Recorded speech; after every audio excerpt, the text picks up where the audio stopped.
Alright guys, going to talk about Roma. Roma, I was actually not interested in trading this because usually I don't trade. It's like a recent IPO that's on some like very thin, soaky rig, and usually I like have my charts that have some type of established history, um, whether it's weak or strong. I usually like a low floater with you know, a lot of times, recent IPO things like recent IPOs can actually be very bullish because there's just a huge lack of bag holders, a lack of trading history. So a lot of times they can go on big runs because um, just because the order book's thin to the upside and there's just not a lot of supply, not a lot of noticeable supply to sell into.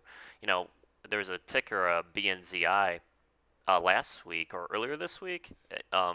That I was actually just bullish on for that reason. I'm like, oh, it's what my long friends would call a fresh chart, right? You don't want to have to worry about overhead supply levels pushing a stock down, right? So, um, to be perfectly honest, I wasn't looking. I didn't even look at this until I literally wasn't even looking at the chart or the book until this uphold.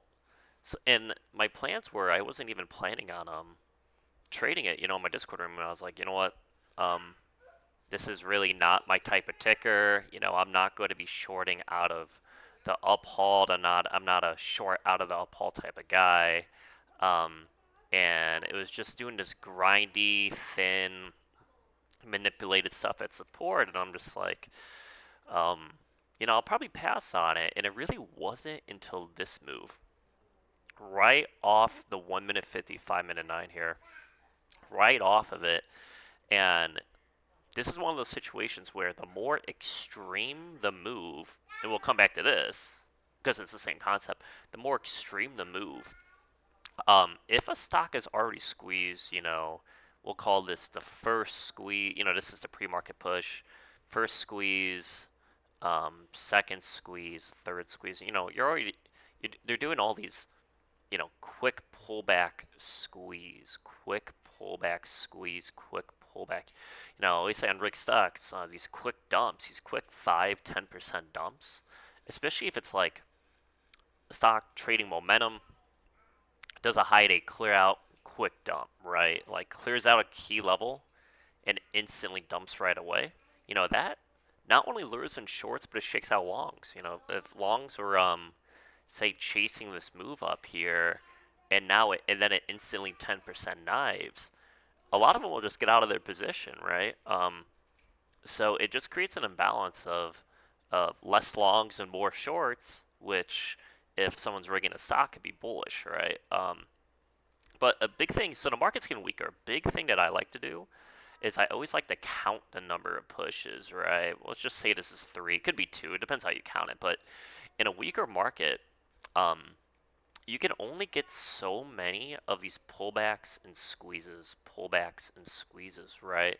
And in a strong market, it might squeeze 5, 6, 7, 8 times. It might squeeze 3 times in a pre-market plus 3 times intraday, right? Like just insane continuation in a strong market. But in weaker markets, it's often capped. It's short traps and long traps still happen. It's just short traps are likely to happen earlier, right? And we've been seeing this in low floats in the pre-market.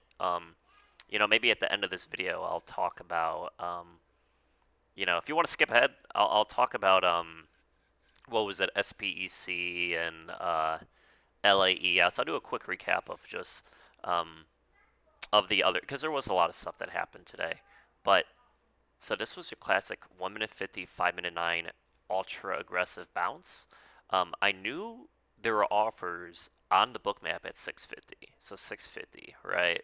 So, and this pushed right to 650 and rejected it, and I actually tried to get filled. Um, but this was on SSR, and I was trying to get filled in first in the 640s and the 630s, and I just didn't get filled. And then it pulled back down here, and then I was like, I'll just wait for the second push, right? I always talk about the second retail push, which is, um, you know, in this case, we didn't get a second push over here, but I thought these levels were very painted. So I just went in with half size right away. I actually was hoping it would bounce like this and then fade, so I could size in the rest of my shares, but I didn't get it. But here was the second push. The key level was like 624, 625, and I said to myself, if there's no bid follow up on the second push and there's some ask on the book that I could risk, I'm just going to immediately size in the 620s, which is what I did. I actually took a cover right away because I thought they were walking it down, which they were. Um, but I wasn't very sure like what my profit potential was on this. I was kind of like you could see me around the 1 minute 200 here, taking a lot of profits just because I didn't know if this was going to be a 30% fader or a 15% fader. It was kind of hard to judge it compared to something like SPEC, where I can have much better idea of what the fade expectancy is on a like a more normal day one gapping low float stock, right? This was on this weird thin MDR, and I really just had no idea how far it was going to go down. So I was like, okay, 1 minute 200 makes sense. So luckily, this push went nowhere. Trade ended up working, and now I was all out of my position. I was like, cool. And then I just stopped looking at it, and then somebody in my Discord was like, "Oh, it's almost up halting," and it was breaking six, and there was an up halt level right at like 615 that I think it moved into the 620s. Um, and funny enough, um, uh, the fact that there was a fake up halt level or an up halt level got me very interested. I'm like, a lot of shorts would probably be scared to hit it because they're afraid of just shorting and getting up halted, but a big factor on this push was the volume, right? If this volume was like 1 million, 1.5 million, I would have been like, all right, I probably just shouldn't touch it. But this was kind of like a lot of thin soak. And then this push was a bunch of like 200K candles. I'm like, you know what? Um, there's really not a whole lot of liquidity in this book. I mean, the reason it's going straight up is just because the order book, you can actually see that this was nothing but lower highs. Nothing but lower highs for this entire like 35% move, right? So we learn when it comes to rigging, if it's just nothing but lower highs, more and more longs are getting stopped out, buying, because, dip buying, dip buying, dip buying. It works over here, then they start to do it over here. None of it works. So longs are getting shaken out, and then every short who's just, shorting these bounces are just in the money, and it just creates a huge imbalance of shorts and longs, and it has this like a ton of empty space that this can rotate into, right? So um, I wasn't interested in shorting under VWAP here. I was kind of done with the play. I was like, okay, I'm just done with the play. I saw this bounce towards VWAP. I was just like, you know what? I'm not going to touch it. And then we had the crazy move, and every time we get one of these crazy moves, you always have to look left, right? A, pay attention to the volume, and B, pay attention to how many times it's already squeezed, right? If it's something's already squeezed 2, 3, 4 times, especially in a weaker market, the odds of this just like parabolicking in a high day it's just lower, right? It's just there's multiple bearish factors adding up. The number of times it's been squeezed, the market conditions, the volume on the push, right? Um, and a lot of times, the more extreme the move is, the more likely it's just a liquidity squeeze. You just have to look left and see where the liquidity levels are. Um, and it's not surprising that this went down only, right? This went down only because this was like the last big backside squeeze, right? Um, it's your standard 1, 2, 3, 4, right? This little setup. And the reason that setup works a lot is just because in in low float land, it's swipe the backside liquidity and dump in the end of day, right? So I took the rest off on the 5 minute 200, which was also where low a day was. I wouldn't be surprised if I wake up tomorrow and this thing's at like $3. Maybe I should have swung it, but I just took that play. So maybe we can look at the book on this. So let's see, it's me. Let's go to ROMA.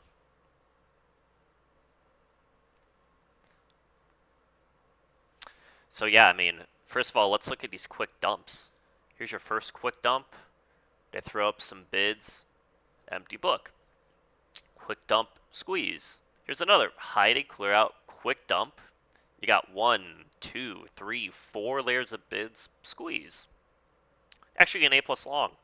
Um, and then again, we keep seeing the same thing. We keep seeing the quick dumps, the bids, and the empty order book, right? So at this point, I wasn't even looking at any of this, right? It up halted, and then I started looking at it, and now I'm thinking, okay, it squeezed 3 times. Um, I was thinking about taking this push, but I was like, you know what? This is just like this weird, thin, grindy stock. I'm just gonna pass. And then it dumped, and I'm like, oh man, I'm an idiot for not taking that, man.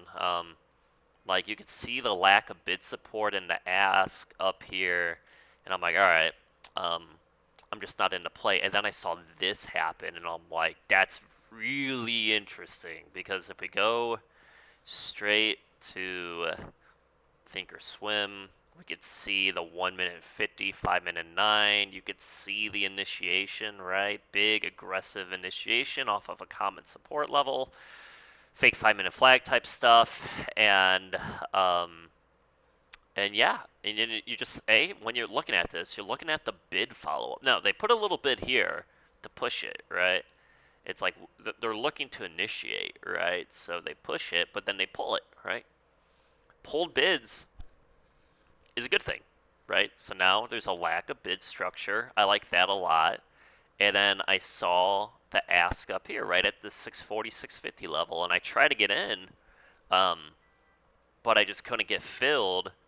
You get your pullback, and then you get your second retail push, and you can actually tell on the second push they started no bid follow up, right? Second push, no bid follow up.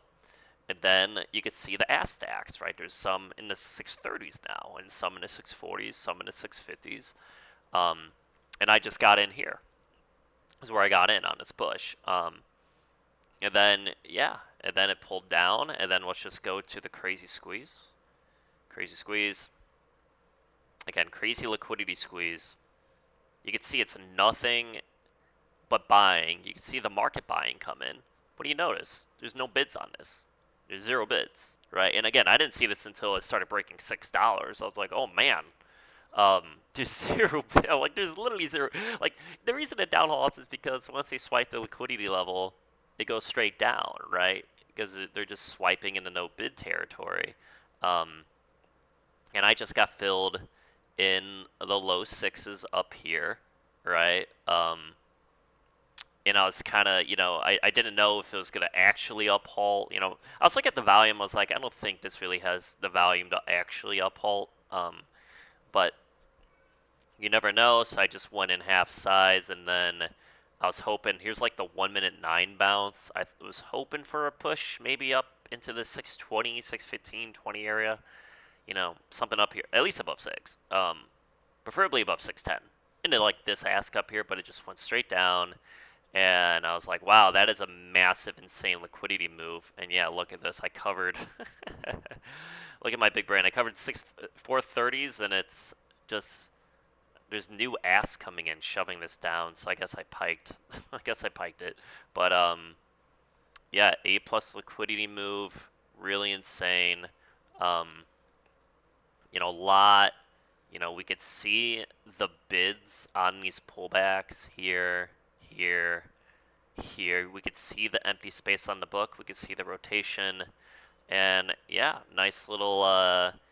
The only reason I took this is because of how extreme this was. I was like, you know what? This is some like weird grindy thing. I don't want to touch it. But then I saw this. I was like, okay. I was like, wait a minute.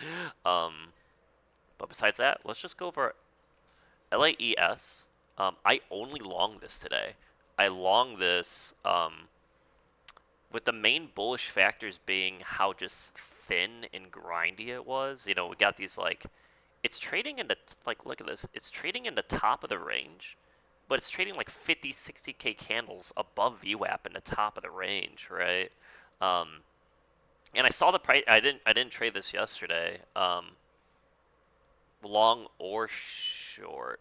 Oh, no, I did. I traded in the pre-market because it was like a pre-market, it was like a quick little pre-market pop type thing. But But besides that, I didn't trade it intraday, and I saw this. I'm like, oh, it's doing the same thing as yesterday. Like this grindy, like thin, grindy, BS, right? Um, and it's on this like weird multi-day run, right? It had that crazy pre-market day, and now it's like trading 1 day of volume, 2 day of volume. Now this is the third day of volume. It's so weird. Like there's so many like weird kind of factors adding up in this stock. Um, Also, what's important to know is this was down only. This was a straight up, straight down, down only type of play, right? Similar concepts of lots of empty space, right? Not a lot of actual trading happened on this, on this big wick. Most of the trading is happening down here, right? So interesting thing to note. Um, and then yeah, man, it actually legit high tight flagged and squeezed. You don't see too many in the low float land. You don't see too many high tight flags squeezing like this. Pretty crazy. Um, but yeah, besides that, the reason I actually went long. This was a bookmap long. Um, this was 2.5 high day was super painted. You can see 2.5, 2.5, 2.5, 2.5. So fake half dollar resistance where they make it seem like half dollar is really really strong resistance and then they squeeze it, right? Um, Go to the book on that really fast. And they did a classic thing. So here's 2.5, here's the 2.5 high day. A lot of times what they do is right before they initiate, they throw up some huge bids right before the initiation. I longed it. I actually got in kind of late. I got in on this 243 break right here. But it's this classic where it seems to just be going sideways, sideways. I'm like, man, 2.5 super painted. Um, Big multiple big bids come in and then they initiate it straight up. But what was weird about this is even earlier, like it was like seemingly going up and down with no bid support. I thought that was so strange. I was like, man, I don't understand the book on this at all. It's like, um, I guess the heat map settings are kind of messing up the coloring, but I was just like, dude, this is some like weird grindy multi-day runner. And I just told my Discord, I'm like, I'm just not interested in shorting this, I'm just really not interested. Doesn't There's like multiple weird bullish factors that don't make sense to me. The thin grindiness was a big one of it though. So, and then what else do we have? Oh yeah, SPEC. I shorted this candle, three 380s on this candle.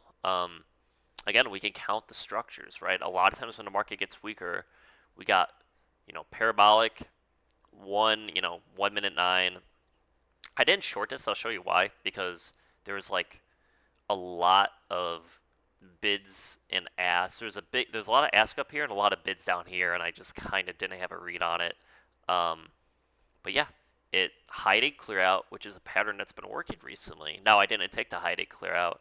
I watched this walk down here. Got walked down, lower highs, lower lows. Then I waited for the bullish rotation, right? Bullish rotation. Um, but in a weaker market, you can be more bearish, and you could just be like, all right, parabolic, one mini short squeeze. Okay, I'm just gonna be bearish bias right away. Um, and yeah, we could see on this push.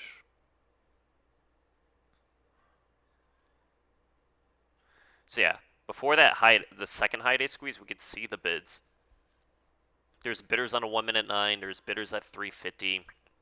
There's bidders down here, so we have these layers and layers, and then we have the layers of ask, right? Kind of like bids and ask. Um, so I kind of just passed on it. I got actually mad at myself for not longing right here. I saw that in real time, but I didn't want to miss the short. And then um, here's that second push. So here's the walk down. Second push, minimal bid follow up, and then I see an ask stacked at 390 and then another one at 4. So I was like, all right, let me just get into the 380s here.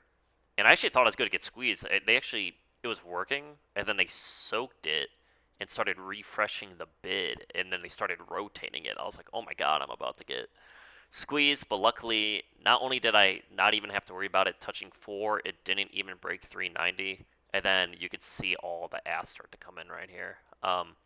And then once this bidder, which was the main bidder at 360, once he got taken out, like the ass just shoved this down. Little market open 3.5 swipe. I did not add on that, and then yeah, it just faded into the 2.8s. So, um, anything else? Anything else super crazy happened today? But yeah, a lot of main lessons here is counting structures, counting how many short squeezes, and just understanding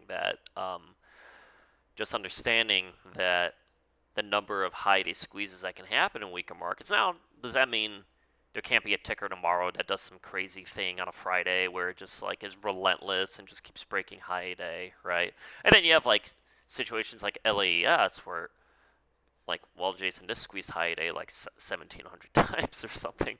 Um, but I just consider this like a thin, grindy MDR. I'm not really approaching the stock from like a low flow gapping perspective. I'm approaching the stock from some weird Swiss stock. It's on this like weird thin multi-day run, right? And I was just like, where the book isn't really making a whole lot of sense to me, and then I start seeing things like half-dollar chart paint and stuff like that, and what do you call it? And I was just like, this isn't. I said in Mikey Underdog's room, I'm like, maybe I'm dumb, but I'm just not going to short this because it doesn't make a whole lot of sense to me. And it ended up being like literally the strongest stock of the day. Um, so yeah, I mean, these thin, grindy ones, man, they're just like, uh, oh, I did take a small short on this pop right here, and then I got out on the rotation. This was like the one kind of like bid prop short I tried. Um, and then I got out. So anyway, that's what I get for trying, man. That's what I get for trying. I'm like, this probably isn't a good situation, but I'll try it. And then I literally had like maybe 6 cent risk on it. I was like, you know what, whatever. I made like something like uh, the long. I made something I don't know like 30 something cents, so it didn't really matter. But anyways, that's everything that happened today. Roma, yeah, man, crazy one. Wasn't even looking to trade this, but then it started doing insane stuff. So, anyways, hope that was helpful, and you guys have a good one. See ya.